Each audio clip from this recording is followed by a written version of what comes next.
ఏపీలో 5 జిల్లాలకు red alert. దక్షిణ ఒడిశా, ఉత్తరాంధ్ర తీర ప్రాంతాల్లో అల్పపీడనం కొనసాగుతుందని విశాఖ వాతావరణ కేంద్రం వెల్లడించింది. మరో 24 గంటలు వాయుగుండంగా మారే అవకాశం ఉందని, ఈ నెల 19న దక్షిణ ఒడిశా, ఉత్తరాంధ్ర తీర ప్రాంతం మధ్య తీరం దాటవచ్చునని వాతావరణ కేంద్రం డైరెక్టర్ భారతి తెలిపారు. దీని ప్రభావంతో ఏపీలో భారీ వర్షాలు కురుస్తాయని చెప్పారు. విశాఖ, అనకాపల్లి, బీఆర్ అంబేద్కర్ కోనసీమ, కాకినాడ, పశ్చిమ గోదావరి జిల్లాలకు రెడ్ అలర్ట్ ప్రకటించారు.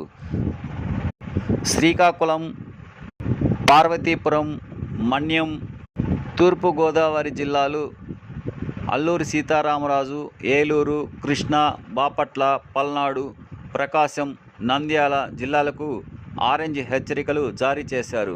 కర్నూలు, అనంతపురం, వైఎస్ఆర్ కడప, నెల్లూరు, తిరుపతి, చిత్తూరు జిల్లాలకు ఎల్లో అలర్ట్ ప్రకటించారు.